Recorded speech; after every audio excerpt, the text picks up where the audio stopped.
Saturday night out in the wilderness. You can hear the birds. Oh no, they're down there, they're upside down. The birds flying in the sea and the mountains reflected in the lake. And it's peaceful and tranquil. This is Martin County, because life is good and you must do what you love to do. Do what you love what you do. Sorry, I misquoted, but fair play. So I have the little Martin LX here. Pretty little guitar. And James has brought it to me for making basically a lighter action, lighter strings. Interesting bit of quality control there.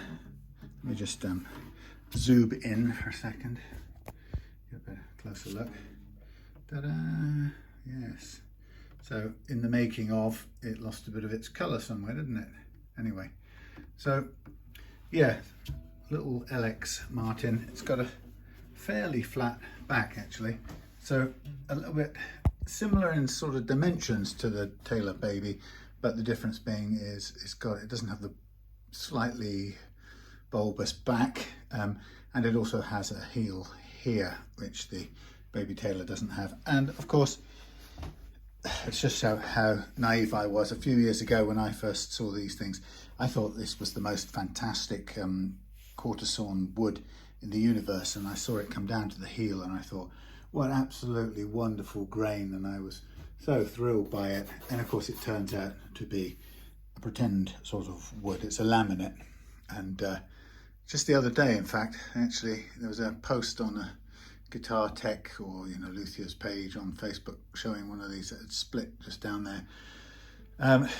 Anyway, so this is the LX, the little Martin, or a little small Martin, and yeah, it's in for an improvement in the action. I'm going to change the strings for lighter strings. We're also going to change the nut for a Tusq nut, because this is bone. It's quite nice looking, but it's a little bit sticky. So as always with these things, I've done some measurements beforehand, and I like to know where I measure my actions. It's not correct, you don't have to do it that way, but I like to know what the first fret action is for the high and low E strings. I like to know what the last fret action is for the high and low. And from that I calculate where I would ideally want it to be here and here, which is what I know from previous setups is a good action. It tells me what I have to remove at the last fret, but then there's a calculation which turns that into what I have to remove at the saddle, and then that's compared against what is available at the saddle in those two little drawings there. And it also tells me what the radius sorry, the relief is in the neck, and it's almost flat. It's about a 20th of a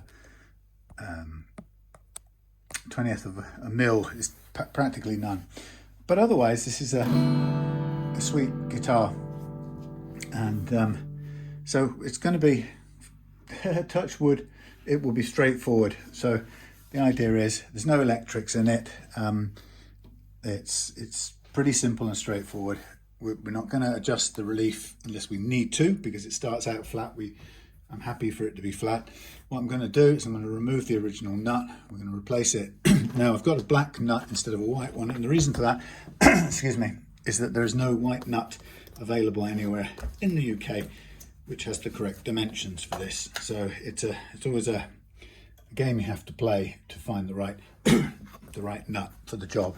And in this case, this is a Tusq XL, so it's a little bit more even, a little bit more lubricated than the standard Tusq one. So I'm happy to go with that. There's a lot of dark colours in this guitar anyway, so it isn't going to make any negative difference. So the first thing to do will be to remove the basically remove the slack off the strings, remove the nut. And as I say, this is probably not going to be a very long video because I've done my measurings and stuff off camera, and I'm going to basically replace the nut first, get it close to where we want it, but not finalized, because the actions are all going to come down as I remove or lower the saddle. So we've calculated the saddle adjustment necessary. So we have to sort of work towards where we're aiming for. It's a bit of a sort of home in on what you're after. Now, when I measure things, I'm not really interested in the numbers for their own sake. The only interest I have in measurements is so that we get to a playing action that I know is what I want. So this is loosened up a bit, and it sits in a very slight slot here, so what I will need to do is just to coax that sideways, and again get a bit of thingy, slack a bit more. We'll need it very slack anyway to get the saddle out the other end. Now, you may have heard me talk about this a million times before, and if you have, please forgive me and ignore me. But when it comes to guitars like this, you have acoustic guitars, most of them, you have a limited range of possibilities on how to reduce or change the playing action. And most guitars like this are designed with glued neck joints, so the neck joins the body and is glued in place. So there's our nut. It's lovely, it's come out very nice and clean. Just have to line this one up just for a quick sense of how it fits. It probably needs a little bit off the front and back, and just to be on the safe side, we'll just check against its original dimensions. Yeah, so on the majority of acoustic guitars, the neck is glued to the body in a certain angle, so that the basically the playing action is, or the strings go up, or the fingerboard goes up towards the bridge at a given angle, which means that it, how should I say it, it gives you a good string playing action. Over time, or even from new, but over time particularly, that changes on most guitars as the guitar changes shape a little bit due to what I'm pretty confident is string loading over the years, 24/7 string loading. It's a very, it's a big force. It's a big force. That's not important right now. Okay, that should fit in nicely. Yeah, so it's, is it fitting in nicely? Nope, it just wants to hold out. Well, we can, anyway, yeah, so they're glued in place, and then it changes shape over time, and as it changes shape, the fingerboard ends up not pointing towards the right place on the bridge, and so your action then increases and becomes difficult to play. And this has happened because your fingerboard your guitar has basically changed shape. Not a lot of manufacturers talk about that very openly, but basically the neck is trying to pull its way that way. I mean, you think about it, the bridge is trying to go that way, and the tuners with the whole headstock attached is trying to go that way. And of course they in doing so, there's two things that happen, I've discovered. First of all, the neck compresses on its own as a single piece, and you get some interesting effects on the frets, which my banana fret leveling method takes care of. The second part is that this bit does something too, and as it pulls in, it causes this to press down and this to come up. So it can't go much this way, so what it tries to do is rotate. But as it rotates, it's also causing this to buckle. So the pressure on this unit here causes this to crease in the middle, and this part folds down and causes a little ramp downwards. I see people every day in luthier pages and whatever arguing that that's meant to be there, and that's how they're built, and that's supposed to this and supposed to that. And it's very interesting because, as far as I can tell, that isn't what you want to have happen. But hey, you know, some people are absolutely convinced that's how it should be. So I'm just having a quick line up of these strings. Okay, we've got a bit of extra length here, Now this is interesting because this is the same, almost the same width here, and it's maybe it needs to be tightened up before I can see it. It feels fractionally, possibly fractionally wide, but the spacing strictly appears the same. That's all right down the middle. That's weird. That is odd. So the original one is the same, but it's very close to the edge. Close to the edge. Well, what do I think? Now we had a 1728, which is the GS Mini version. Let's just see how that compares. Let's have a look at that one. The GS Mini spacing is narrower and it's a bit thinner on the ground. Let's just have a look at it. And the GS Mini is not as deep, which is why I went for the deeper nut here. So the GS Mini is it's a little bit narrower. That is so close. This is a 1/4 inch nut, so we're right there.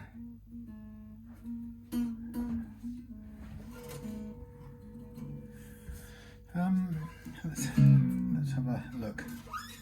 It's really difficult. You can't find a perfect matching nut, and this was to the 1/2 mil, if not perfectly.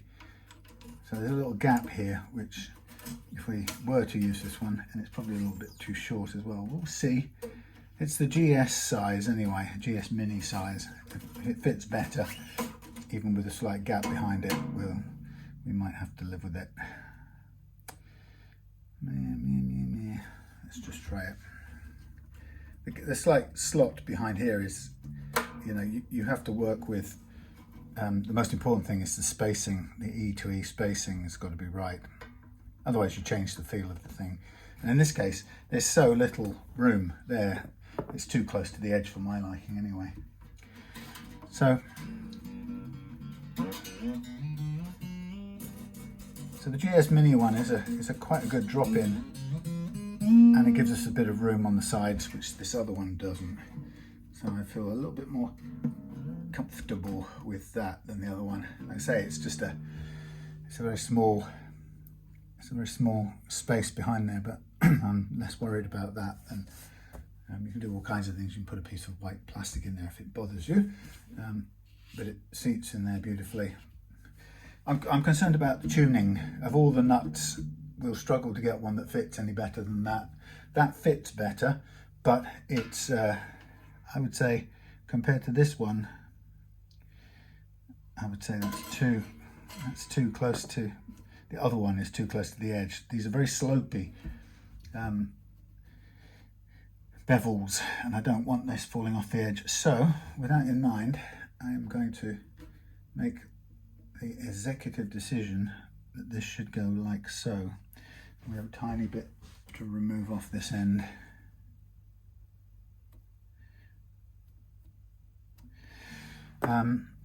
Okay, so let's slack this off. Oh well, I can always reuse this one another day. It's neither here nor there, but it is very difficult. I think some people think there is an automatic Tusq nut for everything, and whilst there are millions of Tusq nuts made by Graphtec, unfortunately what happens is just loads of them don't match up, and they aren't made for specific models. So it's almost as if they tried for a period of time to match the models, and I don't know if they gave up and they just sort of said, oh, that's it, we can't add any more, or we can't take any away, we don't know what's still being made, or it feels a little bit hit and miss, which is a pity, but it's understandable. Graphtec would be changing the production line every 5 seconds. Nice little thing here about maybe nice, about the little Martin here is it's got a hole drilled in the or a hole marked in the saddle slot, so you know where to drill for your, if you put a, oh blimey, what's that called, under saddle piezo thingy. Okay, so I know what I need in terms of measurements. I'm going to go 105 off this side, and that will take me down. The target it will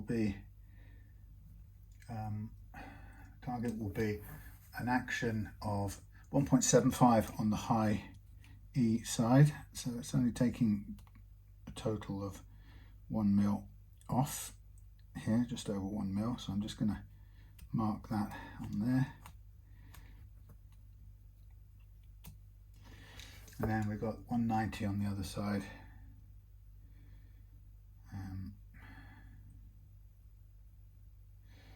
Bear with me. On the base side, and we're going to mark that, and then what I'll do is I'll use a scribe to mark up these, connect up these two lines, or a blade or whatever, that'll do, and this will give me my target to remove.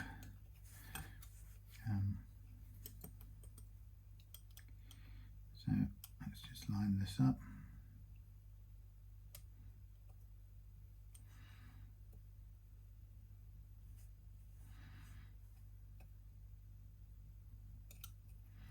You stay there, you go there, Hugo.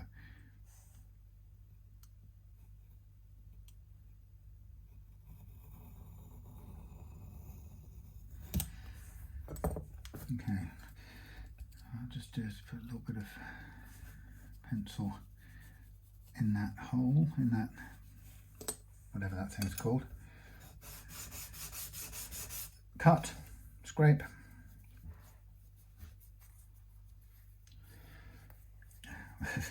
That's ugly. Now I've made that impossible and mucky. Yes, anyway, so the interesting thing about acoustic guitars is that they change shape over time under string loading, and you end up with basically the neck pointing, the fingerboard pointing at the wrong place, which gives you a very high action. And you might say, what's the real repair that needs doing in that situation? Well, the real repair is that the guitar needs rebuilding and the structure needs sorting out. So you really need to go from, taking this structure that's folded up over time, and it needs to be kind of rebuilt. This pen is not even doing what I need it to do. It's bizarre. But of course it's not going to happen. People don't take apart, well, rarely take apart the guitar and rebuild it from scratch back to sort of original. But in a way that's technically what it needs. So what they do instead is they tend to, when it's really bad, they tend to take off the neck, break apart the neck joint, and then they rework the joint and put it back on with a different joint, different angle.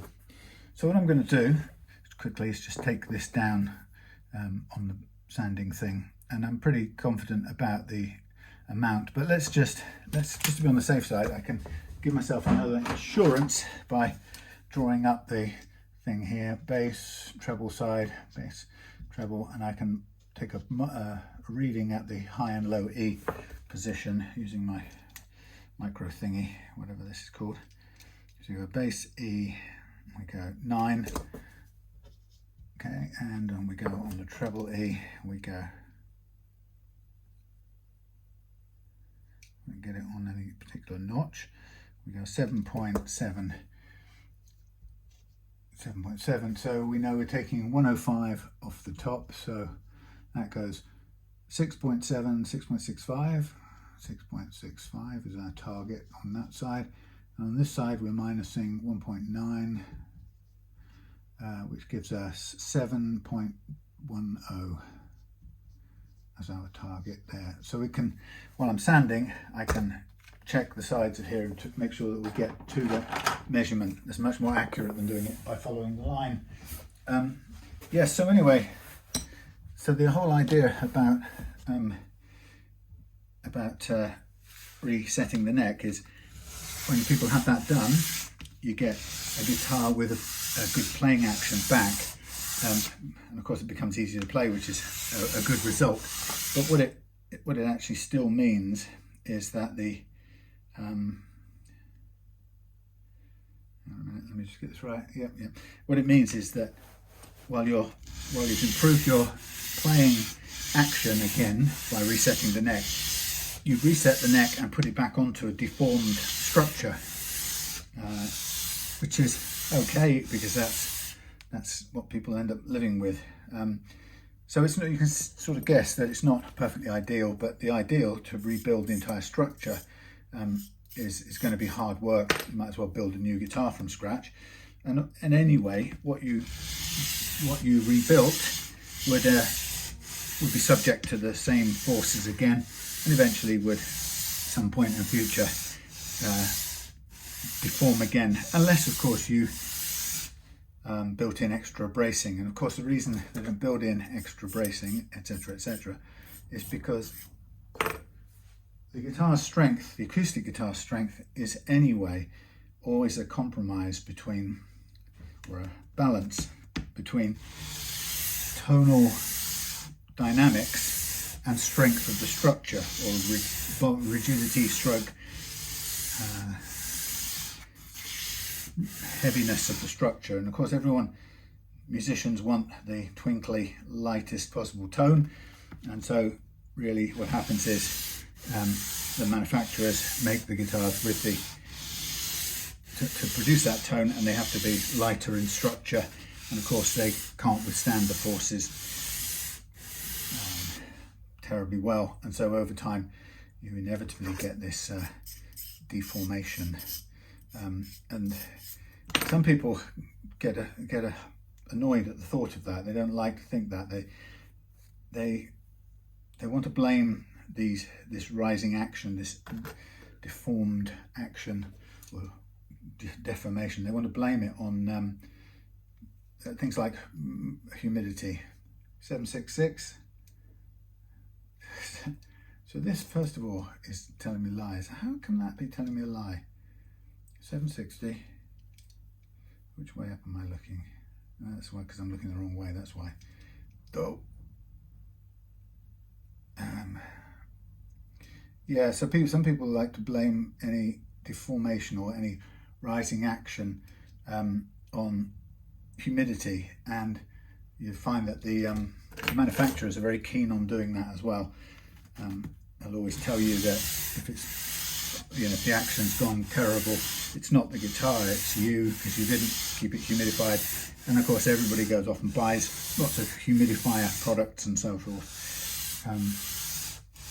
Now, while it's clear that excessive humidity in either direction, i.e. too much water moisture or too little moisture, has an impact on the guitar, I'm not convinced that it's the primary cause of the rising action that we see in all of these standard guitars. But if it's blamed on humidity, then of course the player is the one who gets the flack, which I think is probably wrong. 669, that's spot on, and 725, that's pretty good. I'll stop there. So what it means in practical terms is that when you have a guitar like this and you want the action different from how Martin set it in the factory, or it's been set up nice in the first place, but over the years it has changed the action and now it's no longer good to play, then you have your options on a guitar like this are either you have the neck reset, which is a pretty expensive and complex process, and or you basically you make the action adjustment by the saddle, as I'm doing here. And in truth, nobody really ideally wants to adjust the action via the saddle, because really you want the higher break angle on your strings.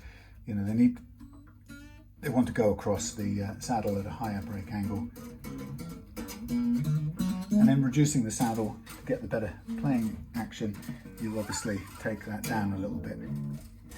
Still, it's something we don't have a choice about if we want it to play at a low action.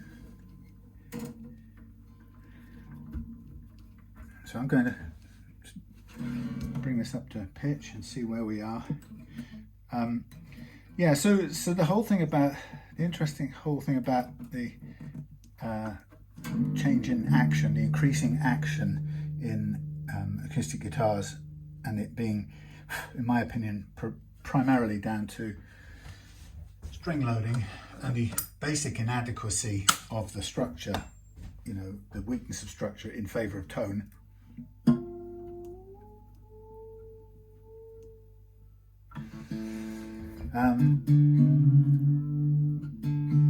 Leaves us with nowhere to go to adjust it but the saddle.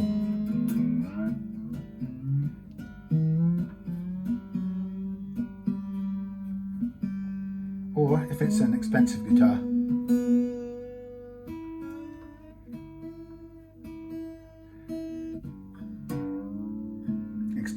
or you know, one with high sentimental value, then of course you might pay for it to have the neck reset, but knowing that you're still going to be playing on a guitar whose structure is slightly changed. Let's see where we get to in terms of string action now. So we have I think we're about right, 2.25 I would say on there. That's pretty darn good, and I think we have 1.75 to 1.75.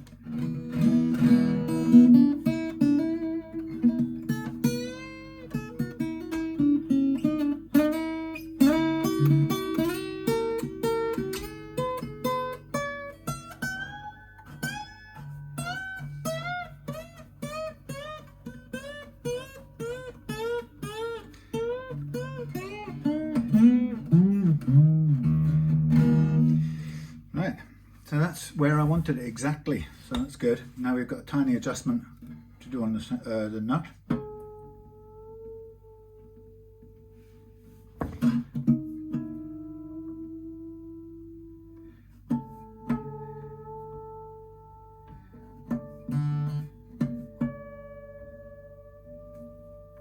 Notice no pings on the tuning.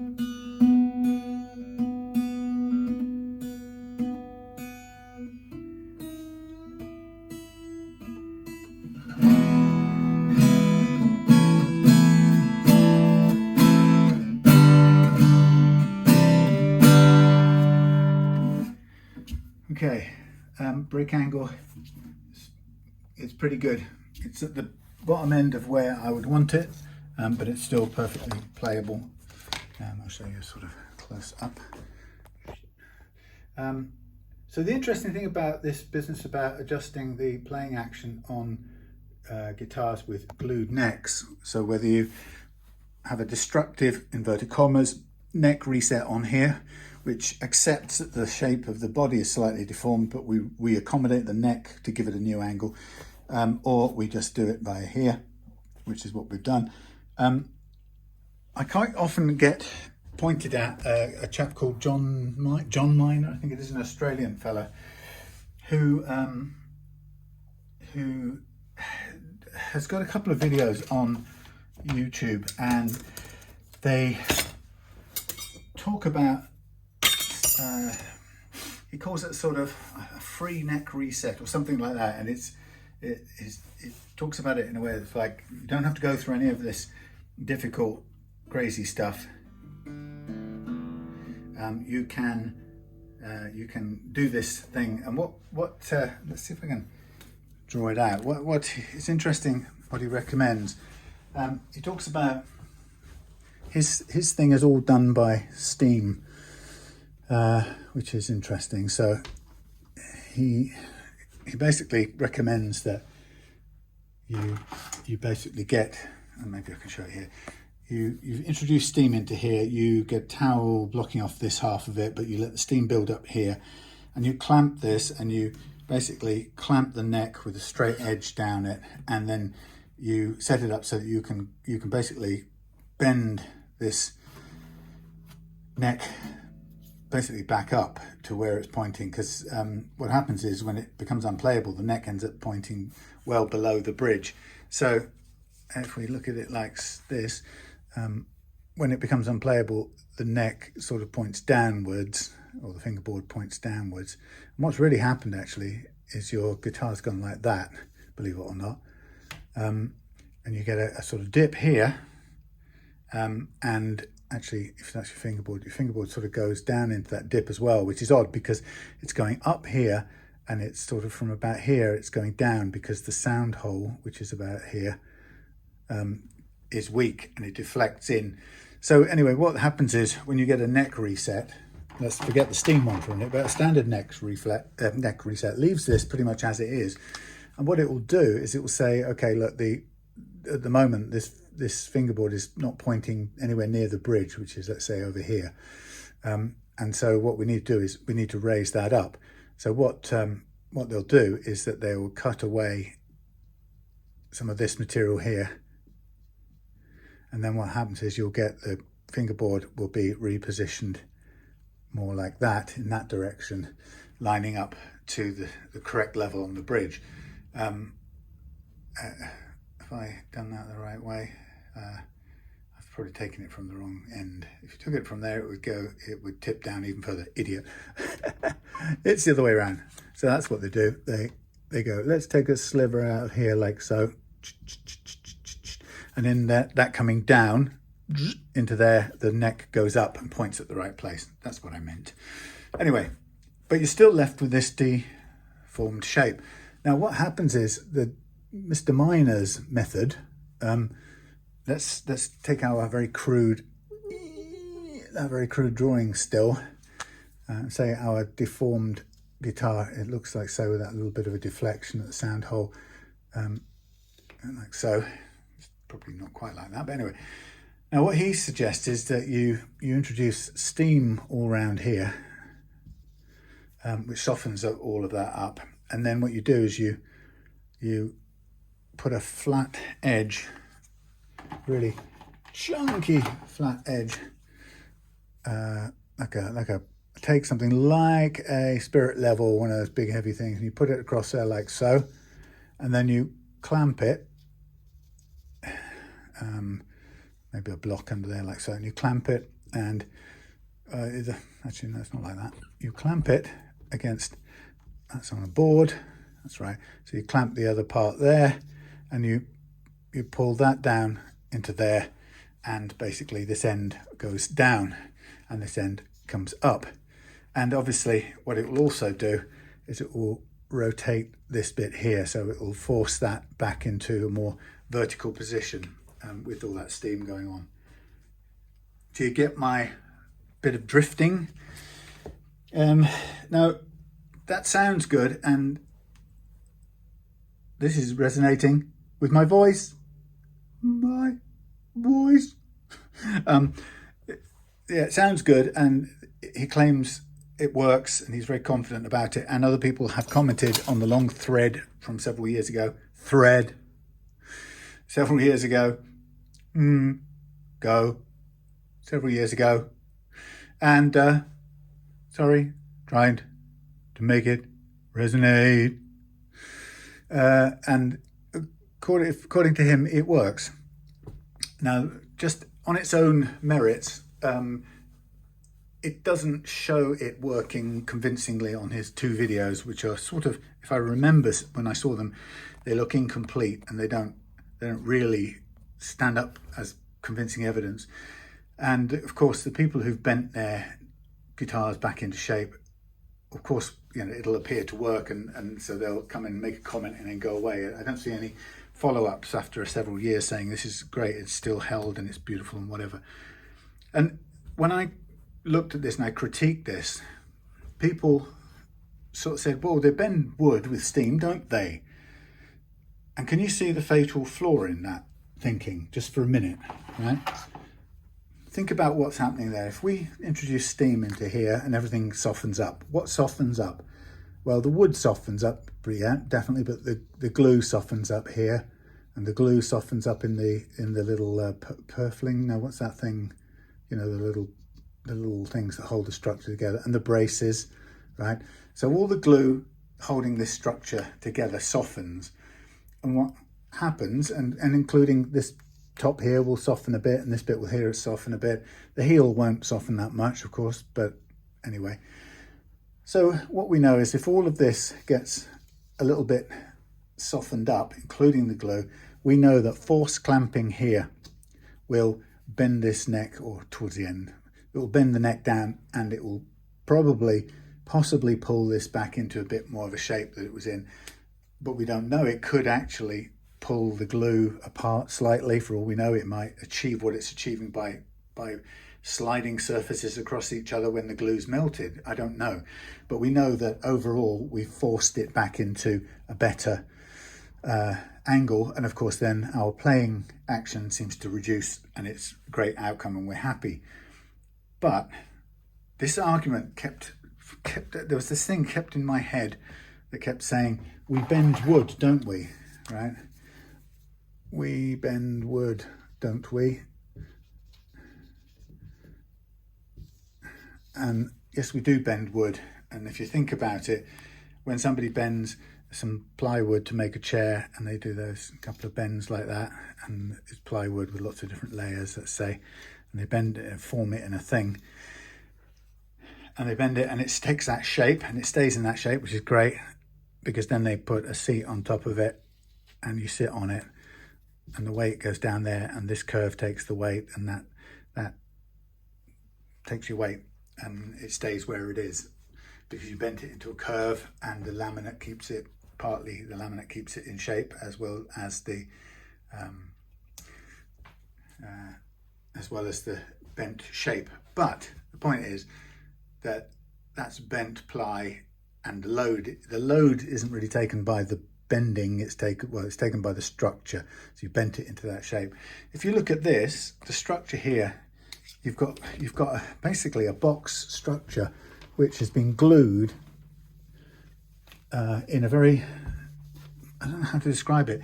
It's none of the structure of the bentness is load bearing. So you have a top which is flat, then you have a base or bottom which is flat, then you have you glue a block in there like so, big chunk of wood that's going to hold the neck, and then you have all these little bits along here that hold the back, and they're all glued, so you hold the back. So now you've ended up making a structure, and you've got some cross braces going on here and there, and you've made this box structure. And the truth is that you know that if you stood on it, it could go that way or that way, because inherently it's a box structure and it's not massively strong. Then you get the neck joined to it, so you put that up there with your factory given angle, which is whatever, and that happens to go to the bridge at the right place, thumbs up, and that's at a certain angle, and that's glued or screwed or whatever they do, okay? And that works until this thing gets pulled out of shape. And when it gets pulled out of shape, does it really stretch the wood? Probably not. It probably basically pulls the structure. It bends the wood. Well, it doesn't stretch it, it bends the wood here, so we know that it presses in at the sound hole. It probably pulls the joint out of its 90-degree angle. So if you think about this as a 90-degree angle, by the time it's deformed and the action's changed, those angles are no longer perfectly, it's no longer a true box section. The idea that you're going to loosen off this deformed structure that's been pulled out of shape by loading, you're going to loosen it, push it back into a a shape that you want, and then gradually reduce the steam and cool it off for about 2 weeks. They leave it clamped for, leaving it clamped, and when you take it off, it'll be back in its new shape. And if you think about it, in this sort of structure, all that's going to hold it in its new shape, you're completely depending on the idea that the softened and re-hardened glue will hold your new structure, your guitar box structure together in the correct way with the correct 90-degree angles, right? You're saying that that's what you believe is going to happen. Underloading, right? You believe that's going to stay like that. I can't see it working. I'm sorry, I can't see it doing it. I used a sort of equivalent or an analogy. If you imagine if you had this structure, you built it in Meccano. Those of you who are old enough will know what Meccano is. Imagine that was Meccano, you know, holding all these bits together. But if you undid them all, the box structure would slide off sideways and it would end up collapsed flat on the floor like bad scaffolding, right? The idea of this is that you're going to undo the scaffolding, bend it into a new shape, or back to 90 degrees, kind of like a trapezoid. No, you know what I mean? Like a, you know, what do they call that thing? Polyhedron. Oh, you know what I mean. You're going to bend it from that way, which it's gone, to that way, back to 90 degrees. And then you're going to do up the Meccano nuts again. But the idea is you're going to do it up finger tight. I can't imagine that it's going to be as tight as it was before. I can't prove that, but let's say we've slacked it off and we've done it back up. And then we're going to load it again, and it's going to inevitably change shape. Now, the only question is, does it take 30 years to change shape, or 5 years, or 3 years, or 2 years? I don't really see any evidence that tells us what. But the thing that bothers me is I don't think we're reshaping the wood doing this, and that's what I think their assumption is, that the steam is out reshaping the wood. I think what happens here is the steam softens the glue first and allows us to bend this into a box square, closer to 90 degrees again. And in doing so, that will probably pull the wrinkle out of the it'll pull the wrinkle out of the top. But it's not, you know, it's not a permanent change of shape.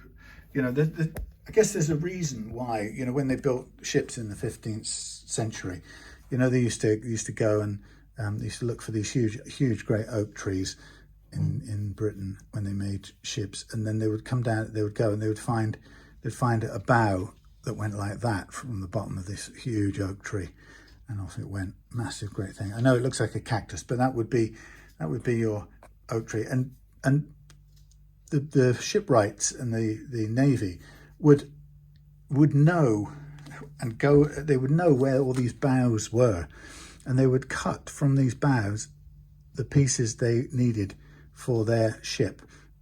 Right, it might be something like that, and they would take that piece out like that.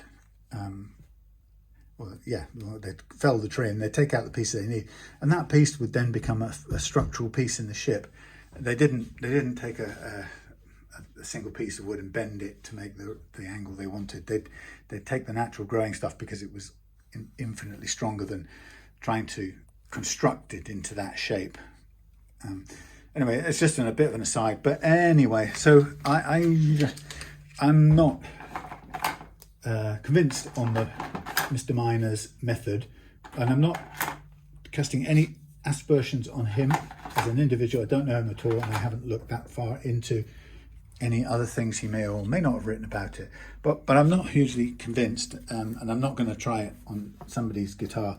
The only way I would try it would be if I got myself a mid-ranged or mid-budget price guitar, a couple of £100 or whatever, with that problem, and I would have to have it set up and done and I'd have to leave the guitar strung up afterwards for a year or two to see what the net result of it was, and then I would feel capable of having a meaningful comment on it. And it might be that it might just be that, you know, I could record enough data to have a sensible, you know, come to a sensible conclusion about it, but I don't really know. I mean, it would be quite hard. You'd have to measure a lot of angles. That's 88. I'm going to call that 85. So at the moment we've got 85, 0.85 over the top, over the high E. It's not going to be that much. Well, it might be that much actually over the bass.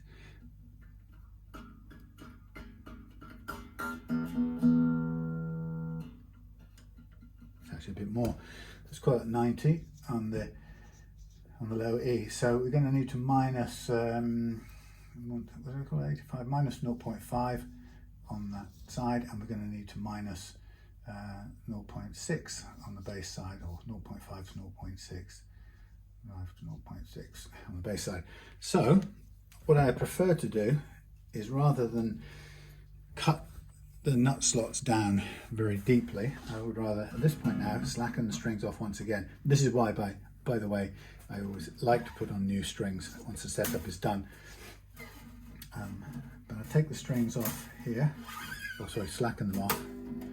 We'll remove the nut, and I'll do a similar thing to calculate the amount of reduction as I did on the saddle. So we'll measure it, and we'll take it down until it's at the right, we'll get to the right measurement. It's much more accurate way of doing it. Let me just check the way this stands. We will need to, I'm going to take a tiny bit off the edge. I'm going to make a bit of noise, so forgive me.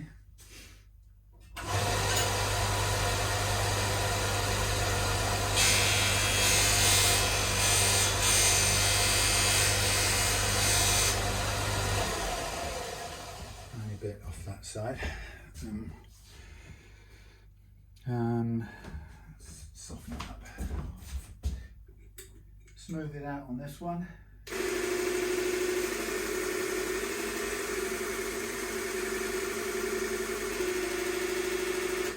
Okay.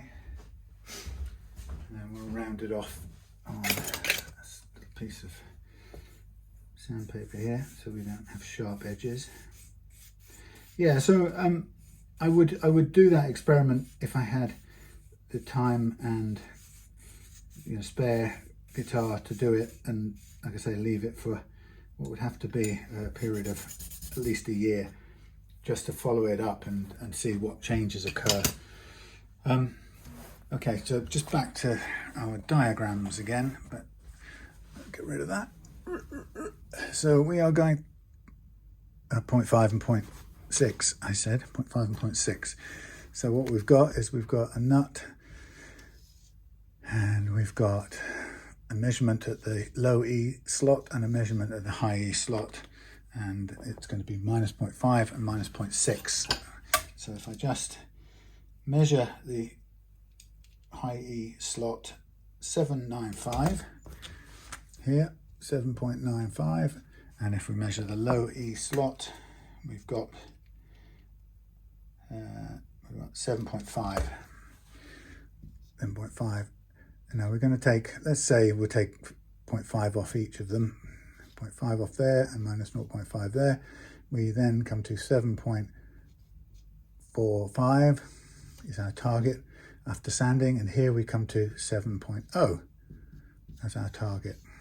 Right, 7.45. Now the reason the treble one appears higher is because the teeth of that thing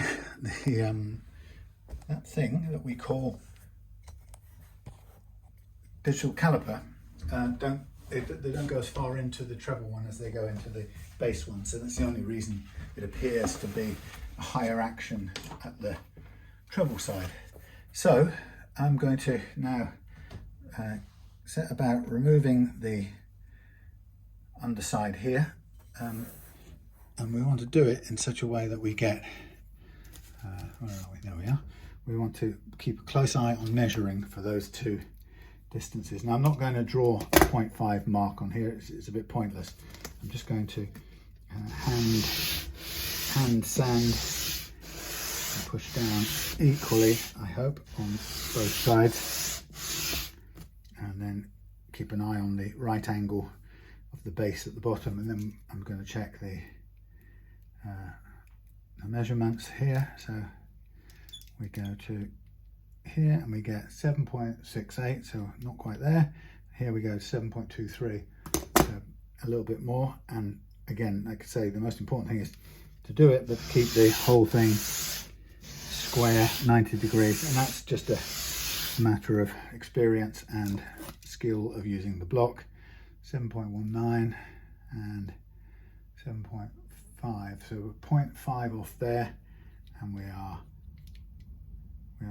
20 off the base end. So we've got a bit more, put a bit more effort or pressure down on the base end here. And then we'll check 706, that's good, close enough. And that's 748, almost bang on. Okay. So check the angle, looks good. Just gonna a little bit of finer grade sandpaper on the bottom there. We should be good. I think we are. Right, so that's taken us down to what should be the ideal action. The one thing I can sometimes get caught out on, and I've only just thought about it now, so I may actually catch myself out now, is that if the radius of the nut is slightly different to your guitar you're working on, then you may find that the high E strings fit in beautifully and the action's right, but the ones in the middle may be, for example, slightly too low, and that's what you can get caught out with. So I'm just going to now line up everything, and there we are. And remember, we've still got the old strings on.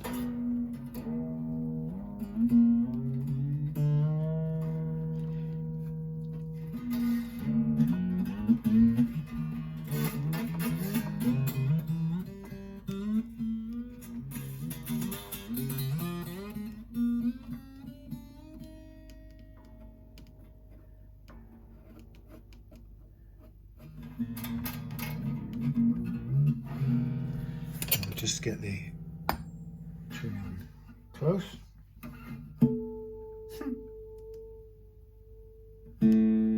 Spot on.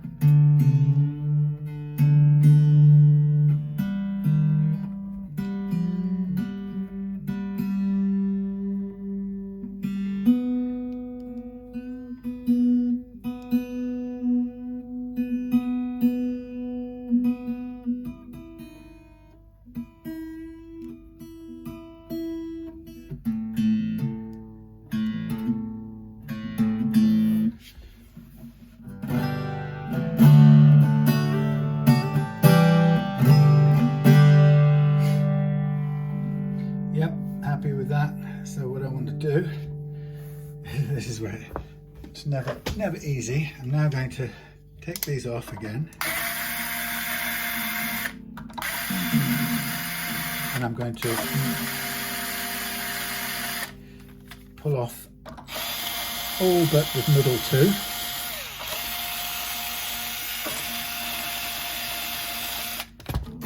Like so, like so.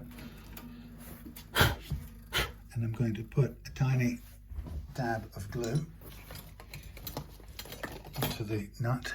Sorry, out of the way. Don't forget these strings are going in the bin, so that I don't mind if they catch on the blade at this point in time. I'm just removing a little bit of glue that's caught in here.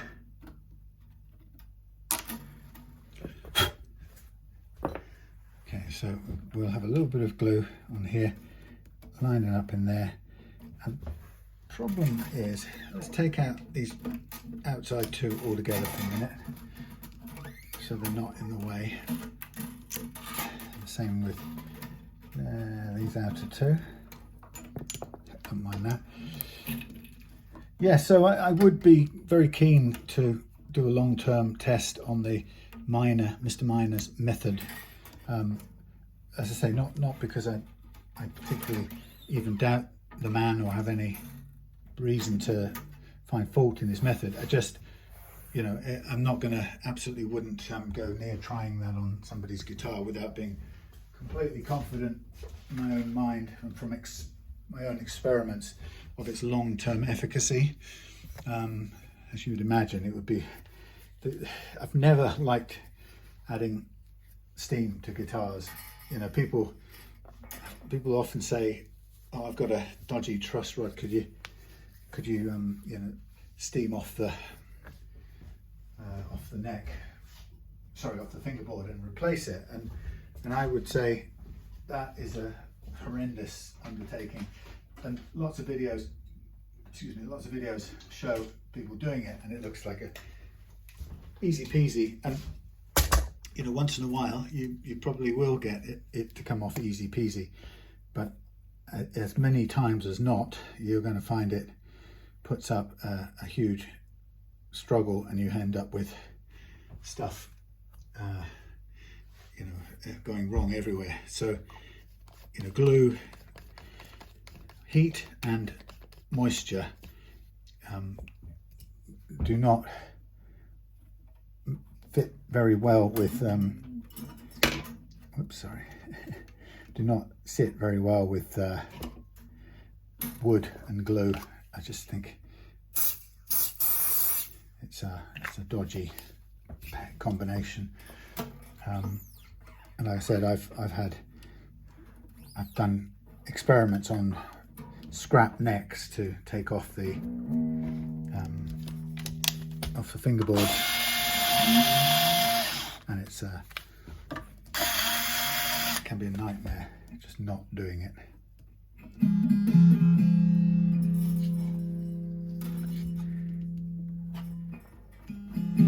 Okay, so that's that bit basically glued in. And so what I'll do next is fit the final, or the final strings, but we're just using that as a little bit of a hold, a little bit of a clamp there. But we'll put on nice new slightly lower gauge strings. Now the question is, or the point is, they may not, lighter strings may not put any relief into the neck. So I don't know what the truss rod is on these things. Maybe miles down inside there, but it may be a different size, who knows. Come on, Martin. We've got an Encore, we've got a Martin truss rod. Oh, that's the right size, but no, it's the wrong size. Let's see which we've got. What have we got? It's miles away. Oh, right, counterclockwise.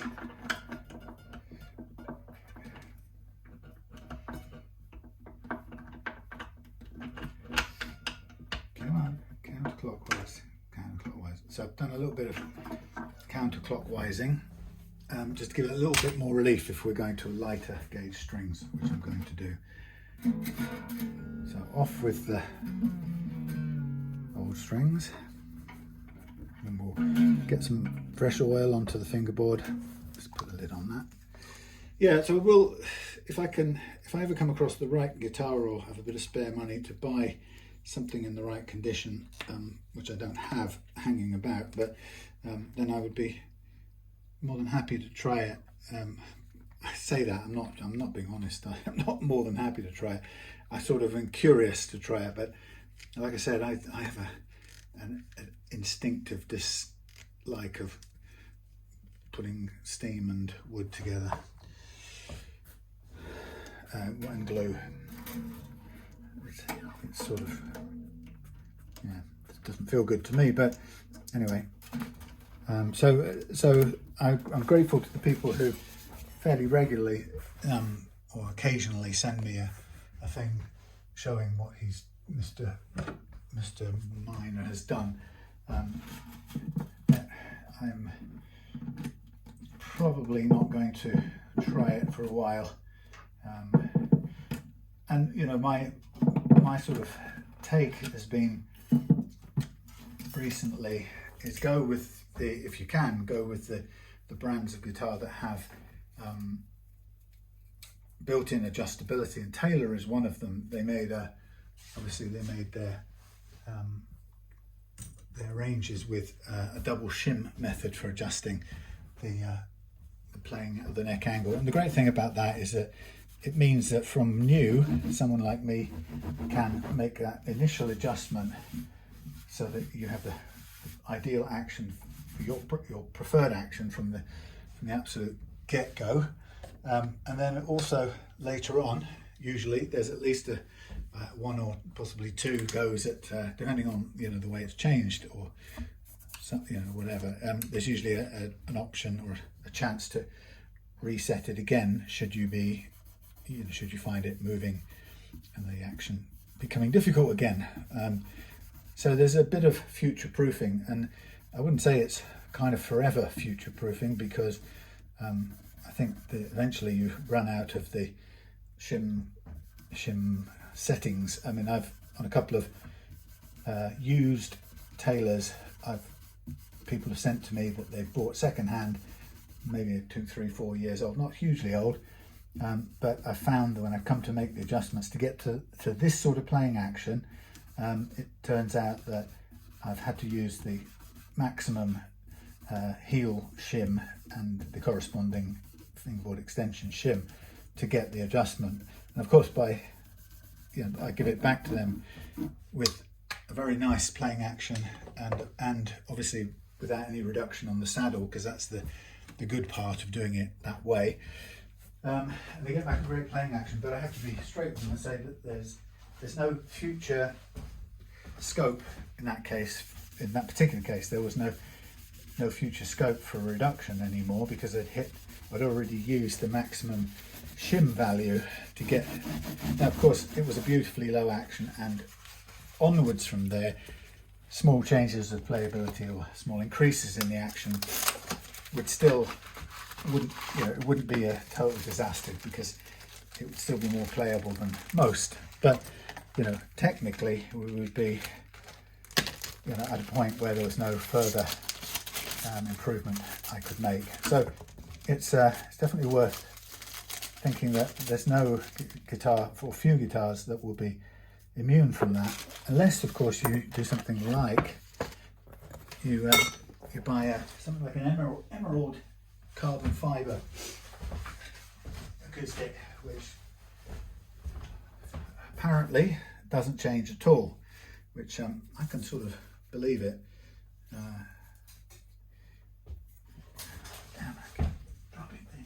So, but of course that has a different kind of tone to it, and you know, it's not to everyone's taste. I thought they were great guitars, and you know, I like the idea of, although it's expensive, I quite like the idea of spending money and knowing it was the last time I would ever spend on an acoustic guitar. And I don't think the sound was in any way unpleasant. I thought it was a lovely sound, and it was just very slightly different from a Martin or other wood guitar, but it was its own type of sound, and it was beautiful to my ears. So all in all, the idea of having a lifelong guitar that wouldn't bend out of shape sort of appeals to me, because this whole thing about acoustic guitars deforming, it kind of annoyed me when I realised, or started to get my head around what was happening. It felt like not a scam, but it just felt like not a good thing. It felt like a kind of rip-off on the customer.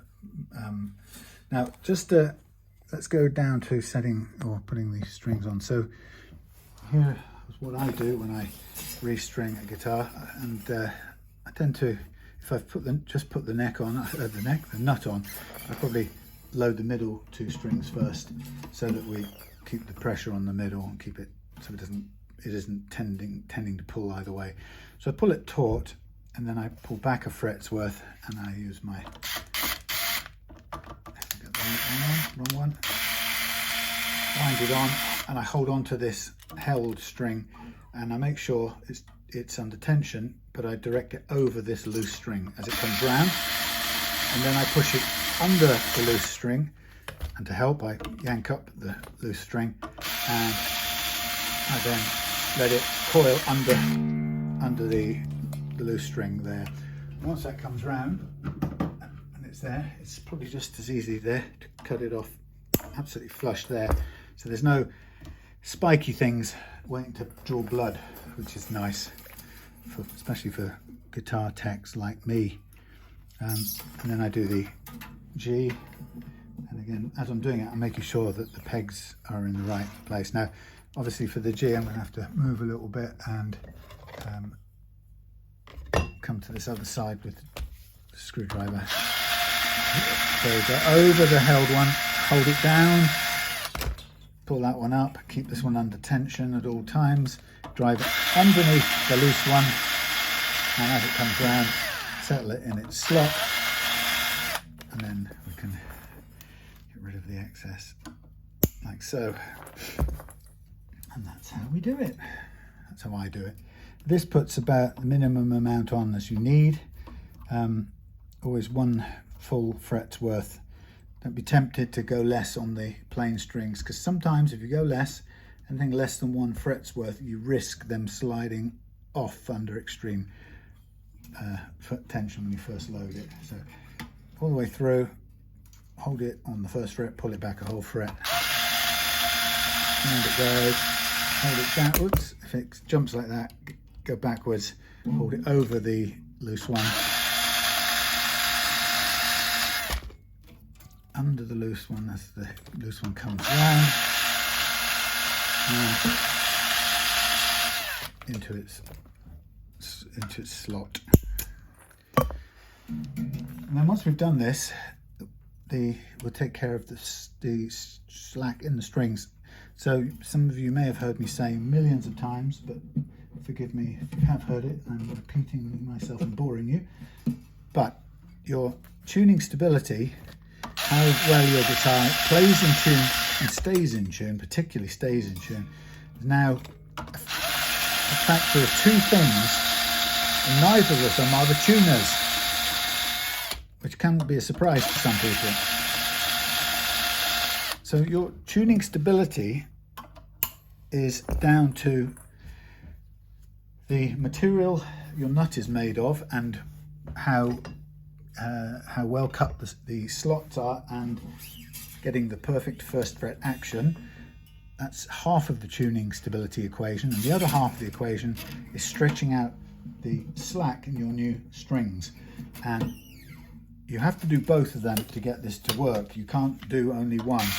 If you do only one part of it, it will still go out of tune, and you might as well not have done the other half, if you see what I mean. So if you are great at stretching your strings, but you fit a lousy nut with badly cut slots which grip the strings, or of a material that it's grippy and it causes friction, then you may have stretched the strings out, but your nut will continually put you out of tune. Equally, if you've got the nut and the first fret action just right, but you haven't stretched the strings out thoroughly, the amount of slack that's stored in the strings can take months, if not years sometimes, to come out, and so you'll still be going out of tune miles down the line. So if we want to have the best possible tuning stability, that's what we do. We take care of the nut first, and then the string slack second. Now remember, I said your tuners have got nothing to do with it. Your tuners only are relevant in terms of the feel of getting your guitar into tune or up to pitch in the first place. So what I'm doing is I'm holding these pegs down to make sure they stay down, because they have a tendency to want to lift sometimes. and I'm just tugging on these strings to begin with, give them a sort of bedding in, and then I'll tune them using the tuning key, tuning fork. So yeah, good quality tuners make a more precise and smooth and good looking business of tuning up to pitch, but they don't contribute to keeping it in tune.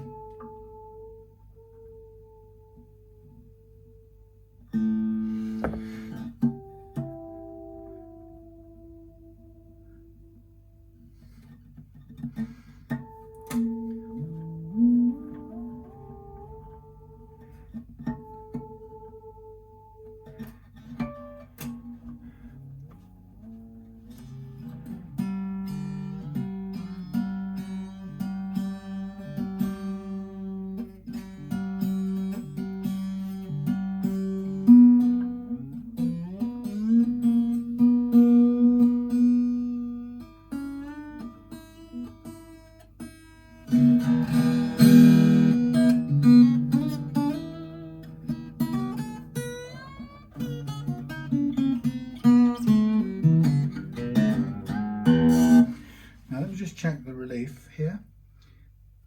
Okay, we've got a bit more than we had, so that's fine. So what I'm going to do now is we're going to take our hands, and this is where we squeeze out the slack in the strings.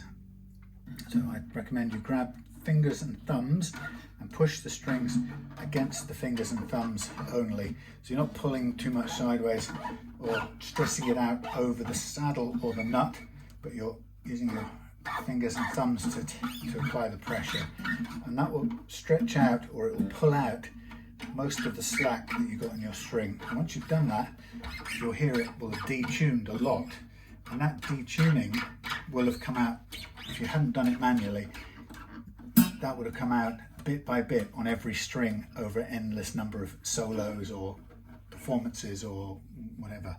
So it's why I really talk a lot about the stretching, because if it's going to go out of tune as you play it, and that slack is going to work its way out, better to get it out manually first.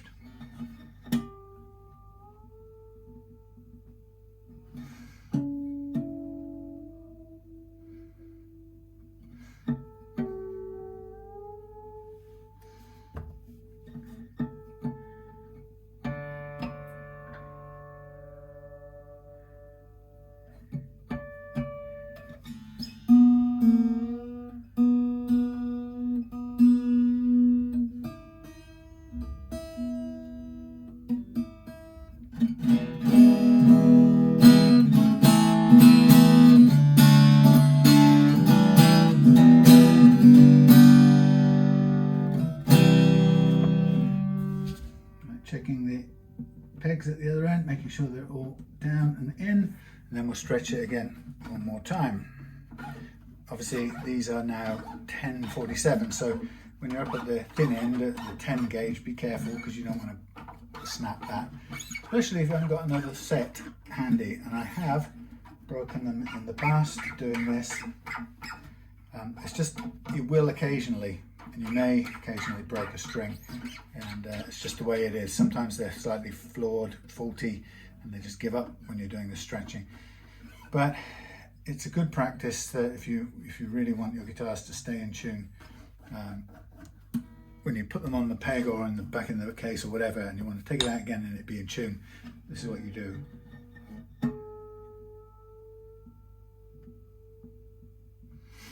So the amount now is much less.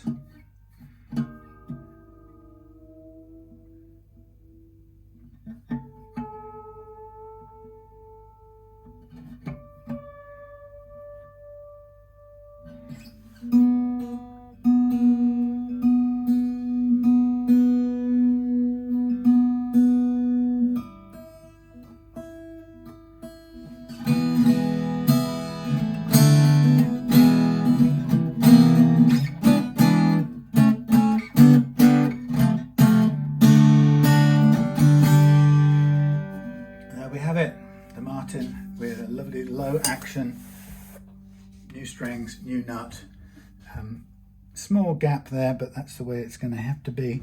That's perfect on that end. I'm just wondering, do I need to just round off this end a tiny bit?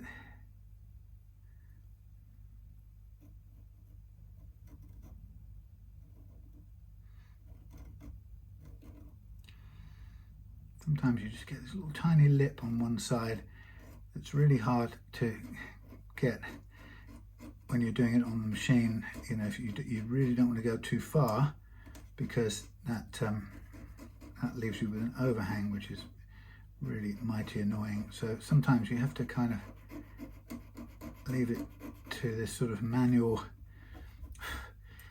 adjustment like this, and that takes a bit of very careful manual work with a blade, like so.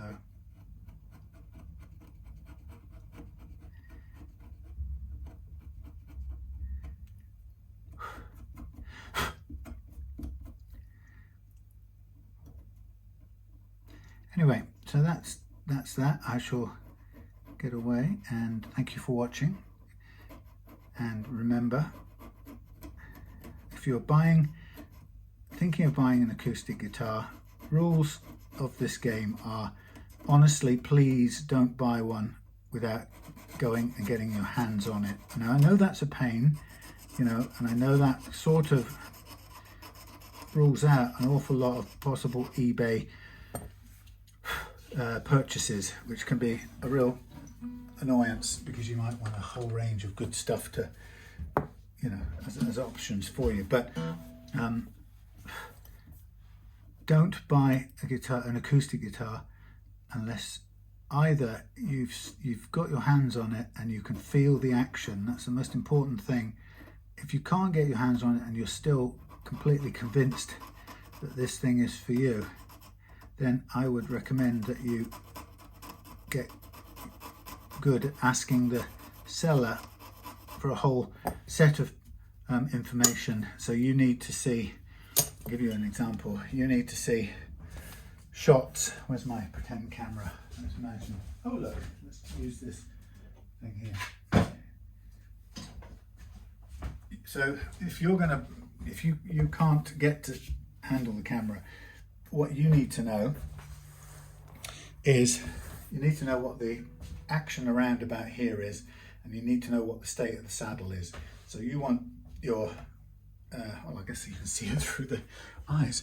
So you want a shot, first of all, that looks a bit like this. So you ask the seller, would they please go and take a shot across the guitar, several shots around about here, so you can estimate the height of saddle remaining.